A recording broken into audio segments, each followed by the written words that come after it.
भाइयों बहनों, विगत दिनों मोरबी के पास हम सब इस बात को जानते हैं कि एक दुखद घटना घटित हुई थी और उस घटना के दौरान पूरे देश की संवेदना मोरबी के साथ में थी। मोरबी का इतिहास रहा है चुनौतियों से जूझते हुए खड़ा होने की, चाहे वह 1979 के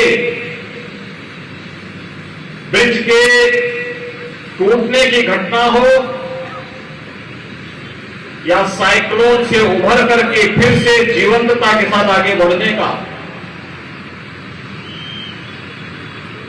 या भूकंप के दौरान भुज और मोरबी के अंदर हुए नुकसान को समय से पूरा करते हुए खड़े होकर के फिर से जीवंतता की एक नई कहानी कहने का, मोरबी हमेशा इस प्रकार की चुनौतियों से जूझते हुए आगे बढ़ा है। जिन लोगों ने अपने परिजनों को खोया है उन सब के प्रति हमारी संवेदना है और प्रधानमंत्री मोदी जी ने स्वयं आकर के उस संवेदना के साथ जुड़ करके अपनी संवेदनशीलता का परिचय देकर के प्रत्येक पीड़ित परिवार के साथ डबल इंजन की सरकार खड़ी हुई। यह भारतीय जनता पार्टी नेतृत्व की संवेदनशीलता और आम जनमानस के प्रति उनकी भावनाओं को प्रदर्शित करने का एक माध्यम है। भाइयों बहनों, गुजरात हमेशा चुनौतियों से जूझते हुए आगे बढ़ा है। यह धरती अत्यंत पवित्र धरती है, संतों की धरती है, ऋषि मुनियों की धरती है, स्वतंत्रता संग्राम सेनानियों की धरती है और राष्ट्र नायकों की धरती है। देश जब आजादी की लड़ाई लड़ रहा था, जाति भेद को समाप्त करके, छुआछूत और अस्पृश्यता की भावना को समाप्त करके देश के अंदर एक भाव पैदा हो और उस कालखंड में स्वामी दयानंद सरस्वती को पैदा करने का श्रेय किसी धरती को जाता है। देश की आजादी की लड़ाई का नेतृत्व कौन करेगा? उस कालखंड में राष्ट्रपिता महात्मा गांधी गुजरात की धरती की देन है। स्वतंत्र भारत में भारत के एकीकरण का कार्य का बीड़ा कौन उठाएगा? लौह पुरुष सरदार वल्लभ भाई पटेल गुजरात की धरती की देन है।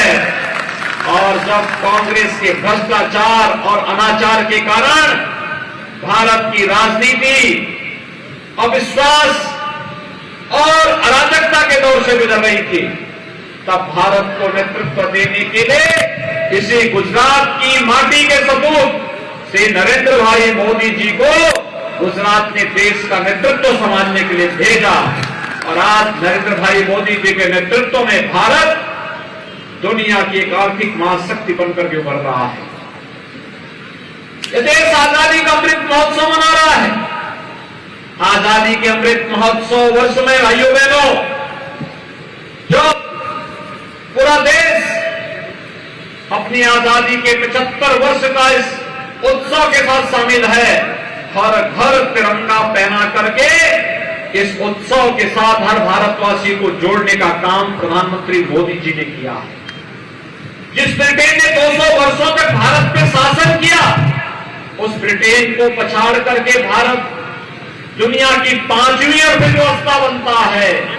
और भाइयों बहनों, यही नहीं, दुनिया के वे 20 बड़े देश जिनका दुनिया के 80% संसाधनों पर अधिकार है, उन 20 बड़े देशों का नेतृत्व भी अगले एक वर्ष तक प्रधानमंत्री मोदी जी के नेतृत्व में भारत करेगा। भारत के लिए गौरव की बात है। और इसीलिए आज मैं आपके पास यहां पर आया हूं कि भाइयों बहनों, गुजरात और उत्तर प्रदेश में बहुत सारी समानताएं हैं। हमारे मथुरा वृंदावन से कृष्ण कन्हैया द्वारिकाधीश हो गए और हमारे उत्तर प्रदेश की धरती से भगवान स्वामीनारायण का आगमन गुजरात की धरती पर होता है। यहाँ पे स्वामीनारायण संप्रदाय से जुड़े हुए हमारे पूज्य संतजन यहाँ पर मौजूद हैं। उत्तर प्रदेश की धरती की भी महानता है, वो देवों की धरती है और उन्हें देवत्व की स्थिति में एक महानता प्रदान करने में गुजरात का योगदान सदैव अग्रणी रूप से सामने रहा है। और इसलिए भाइयों बहनों, आज मैं आपके पास आपसे आह्वान करने के लिए आया हूं। याद करिए, आज से 20 वर्ष पहले गुजरात में आतंकी घटनाएं होती थी। देश के अंदर आतंकवाद चरम पर था, 2014 के पहले नक्सलवाद था, आतंकवाद था, उग्रवाद था, उग्रवाद था। 20 वर्ष पहले जब मोदी जी के नेतृत्व में गुजरात में सरकार आई, गुजरात से आतंकवाद समाप्त, दंगे समाप्त, कर्फ्यू समाप्त और गुजरात विकास के मॉडल के रूप में दुनिया के सामने आया। गुजरात सर्वश्रेष्ठ स्टेट के रूप में आया। विकास के इंफ्रास्ट्रक्चर के मॉडल के रूप में गुजरात ने अपने आप को प्रस्तुत किया।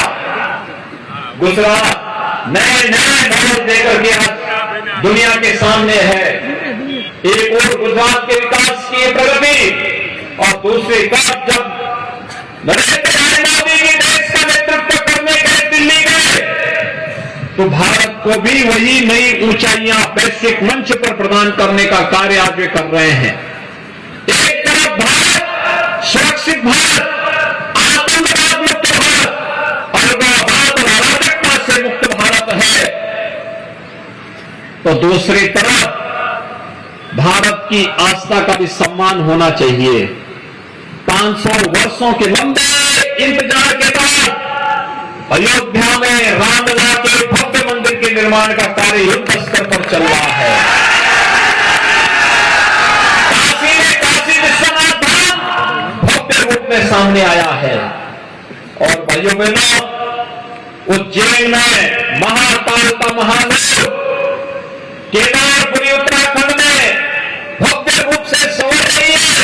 बद्रीनाथ धाम भव्य रूप से संवर रहा है। आस्था के प्रति अगाध निष्ठा ये नरेंद्र भाई के नेतृत्व में नए भारत की नई तस्वीर है जो आपकी आस्था का सम्मान भी कर रही है। संकट के समय शासक को कैसे होना चाहिए? भाइयों बहनों, अगर देखना है कोरोना महामारी के दौरान आपने देखा होगा, फ्री में टेस्ट, फ्री में उपचार, फ्री में वैक्सीन और फ्री में गरीबों के लिए राशन की सुविधा भी। ये भी तो नरेंद्र भाई ने दिया और डबल इंजन की सरकार डबल डोज राशन का दे रही थी। भाइयों बहनों, यही है भारतीय जनता पार्टी जो हर संकट में आपके साथ खड़ी है। अगर कांग्रेस की सरकार होती, टेस्ट नहीं हो पाते, बीमारी के लिए वैक्सीन नहीं हो पाता आ पाता, गरीबों का खाद्यान्न कांग्रेस के लोग खा जाते। अयोध्या में क्या राम मंदिर का निर्माण कांग्रेस कर पाती? आपको लगता है क्या कश्मीर से धारा 370 कांग्रेस हटा पाती? जब कांग्रेस न आपकी आस्था का सम्मान कर सकती है, न सुरक्षा दे सकती है, न विकास कर सकती है, न संकट के समय आपके साथ खड़ी हो सकती है, तो फिर कांग्रेस को हमें वोट क्यों देना है? आपने देखा होगा अप्रैल महीने, मार्च अप्रैल में उत्तर प्रदेश विधानसभा के चुनाव हुए थे। उत्तर प्रदेश की आबादी है 25 करोड़, 403 विधानसभा की सीटें हैं और 403 में से कांग्रेस जीती मात्र 2, मात्र 2। और भाइयों बहनों, मात्र 2 कांग्रेस जीती। राम नाम सत्य है के लिए भी 4 लोग चाहिए होते हैं। कांग्रेस को उत्तर प्रदेश की जनता ने उस लायक भी नहीं सोचा है और इसीलिए मैं आप सबसे अपील करने के लिए आया हूं। आप सबने यहां पर प्रकाश भाई परमोरा को भारतीय जनता पार्टी ने अपना प्रत्याशी बनाया है और इसीलिए मेरी आप सबसे अपील है, भारतीय जनता पार्टी आपके विकास के इस एजेंडे के साथ है। आप सब सहमत हैं? भारतीय जनता पार्टी को समर्थन मिलना चाहिए। सो आप बधा भाजपा ने भव्य जीत आपसो हाथ ऊंचा करने समर्थन आपो। भारत माता की, भारत माता की, भारत माता की।